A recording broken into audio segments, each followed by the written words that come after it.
Abi Dzarin, dari Abi Dzar, namanya Jundub bin Junadah. Jundub bin Junadah.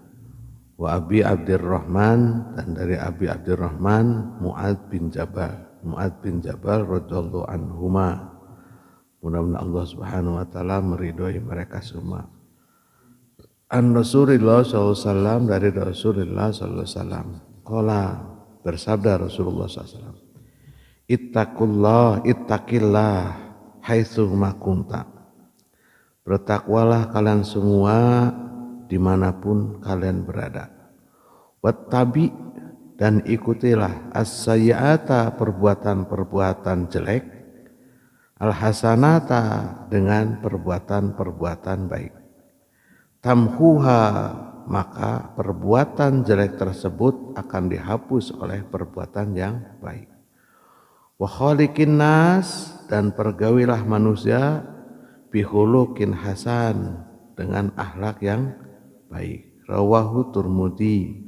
Hadis ini diriwayatkan Tirmidzi. Wa qala hadis, dan Tirmidzi menyatakan hadis ini adalah hadis hasan. Saudaraku sekalian yang dirahmati Allah Subhanahu wa taala, hadis ini menjelaskan kepada kita, Rasulullah SAW mengajarkan kepada kita, ittaqillah haitsu ma kunta.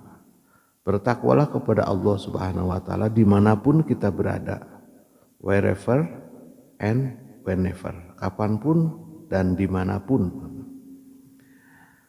Jangan hanya kita itu takwa tatkala kita ada di masjid, tatkala kita ada di majlis-majlis, tatkala kita ada di pengajian, seperti kelihatan takwa banget. Tapi tatkala kita keluar dari masjid, ketakwaan itu hilang.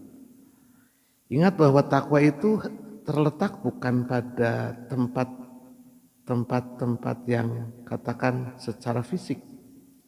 Takwa itu adalah fisudur, di dalam hati kita. Jadi mau dilihat orang, mau tidak dilihat orang, kita akan tetap bertakwa kepada Allah Subhanahu wa taala. Ingat bahwa takwa itu adalah bisa berupa perbuatan, bisa berupa ucapan, bisa berupa tulisan. Tingkah laku kita, semua tingkah kita itu adalah merupakan buah dari takwa, cerminan dari takwa kita. Kalau kita takwanya tinggi, insya Allah perbuatan-perbuatannya itu membuahkan hasil. Maka takwa itu tidak mengenal tempat, makanya haitsu ma kunta, dimanapun kalian berada. Nah, salah satu takwa itu adalah apa? Sudah jelas, imtitsalul awamir wajtinabun nawahi, menjalankan seluruh perintah-perintah Allah dan menjauhi segala larangan-larangan Allah. Kadang kita terjebak, Bapak dan saudaraku sekalian, gitu ya. Kita kadang-kadang ada sesuatu yang wajib, kita jarang sekali untuk mendiskusikannya. Tetapi tatkala membicarakan yang sunnah-sunnah, kita begitu memperuncing. Padahal kalau wajib saja kita lakukan, insya Allah Pak, kita akan selamat. Wajib terus saja gitu, kita lakukan semuanya. Kalau kita wajib saja kita masih banyak meninggalkan, apalagi yang sunnah. Nah biasanya kita lebih senang, lebih runcing mendiskusikan hal-hal yang sunnah. Tetapi kita tidak memperuncing, tidak mempertajam hal-hal yang wajib. Kalau wajib ini hukumnya, kalau ditinggalkan itu dosa. Kalau sunnah kalau ditinggalkan, menurut Bapak dan Saudara gimana? Rugi, jangan bilang tidak apa-apa, rugi. Kita tidak mendapat apa-apa itu rugi. Gitu ya. Nah, hubungannya bagaimana? Maka stepping dalam melaksanakan perintah-perintah Allah itu adalah yang wajib. Karena perintah Allah pasti wajib. Kan di dalam usul fikihnya dijelaskan. Jadi al-amru lil asli lil wujub. Yang namanya amar, perintah Allah itu adalah wajib. Ittaqillah wajib atau tidak? Wajib. Kenapa? Karena perintah Allah Subhanahu wa taala. Lihat dalam Al-Qur'annya. Itu wajib. Itu step 1 dulu di situ. Itu langkah pertama itu di situ. Maka saudaraku sekalian, yuk kita sama-sama bleeding pertajam. Diskusikan hal-hal yang wajib. Kita lebih suka bukan tidak boleh gitu, bukan tidak boleh gitu. Dan itu biasanya ramai gitu. Sementara yang wajib kita biarkan begitu saja. Masya Allah gitu. Nah ramainya kita itu biasanya di hal-hal yang sunnah. Hal-hal yang wajib biasanya jarang.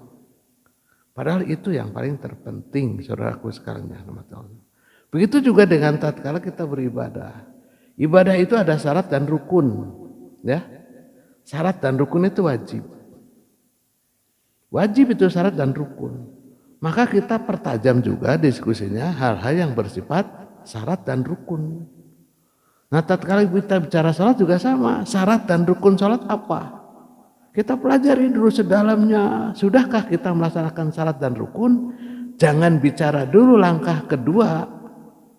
Sama seperti orang naik tangga. Jangan sekali-kali kita naik tangga kedua sebelum tangga ke-1 belum dilalui. Kenapa? Bisa keseleo. Ya, bisa keseleo. Tangga kedua itu sudah terlalu jauh. Maka tangga yang pertama wajib itu harus dipenuhi semuanya dulu. Setelah penuh wajib, maka sunnah. Itu tata cara untuk mengerjakan sesuatu yang bernilai ibadah. Kalau kita wajib saja kita masih kebingungan, ilmu kita mohon maaf masih cetek gitu. Wah kita kemana-mana. Makanya terjadilah hal-hal yang ramai.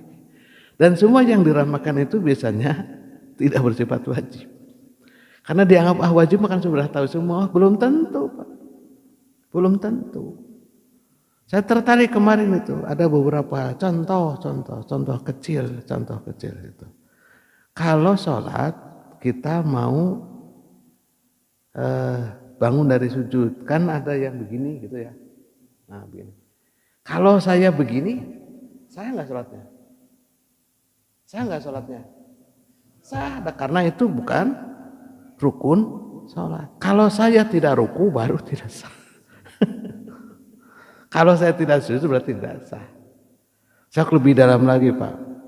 Kalau saya sholat di rakaat pertama tidak baca surat, sah tidak? Sah. Tidak baca surat pendek. Bukan surat pendek, surat pendek bisa surat panjang. Satu Quran juga boleh. Tidak baca surat setelah Al-Fatihah langsung ruku rakaat pertama. Sah. Nah itu yang perlu. Nah kalau kita bicara masalah hal yang lain, banyak. Yuk kita sama-sama belajar hal-hal yang wajib dulu. Lebih dalam lagi. Salah satu rukun salat itu adalah khusyuk. Betul? Khusyuk. Itu rukun salat ya? Rukunnya wajib. Kalau kita tidak khusyuk, kira-kira sholatnya sah enggak? Tidak sah. Justru bicara tentang khusyuk ini jarang sekali orang bicara khusyuk. Padahal khusyuk adalah syarat sahnya sholat, diterima dan tidak diterimanya sholat itu adalah khusyuk. Nah itu. Nah saudaraku sekalian yang dirahmati Allah Subhanahu wa taala. Nah, apa hubungannya dengan ini? Ini tadi saya katakan wattabi sayyi'atul hasanat tamhuha. Di lanjutan hadis ini. Hendaklah kalian berikuti perbuatan jelek dengan perbuatan yang bagus. Perbuatan yang Nah, kita sering sekali melempar masalah yang akhirnya timbul kejelekan. Jauhi perkataan-perkataan yang mendatangkan kejelekan. Bicaranya bagus Pak, diskusinya bagus, tetapi efek dari diskusinya jadi jelek. Jadi menganggap orang si eta mah pintar korek sorangan, kan jadi bagus. Si eta mah tidak mau dikasih tahu, akhirnya kan begitu yang muncul ya sifat jelek itu. Nah itu jangan sampai diskusinya bagus. Maka diskusi itu sebaiknya di majelis diskusi. Hindari diskusi itu di medsos. Dijamin di medsos mah itu nafsu yang ada. Kalau nulis itu tulisan yang menyejukkan,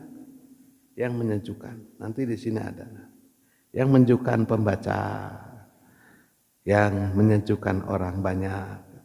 Jangan yang memancing-mancing emosi orang banyak. Itu ya, saudaraku sekalian yang dirahmati Allah Subhanahu wa taala. Jadi saya takutkan tatkala diskusinya bagus tapi punya efek yang tidak bagus.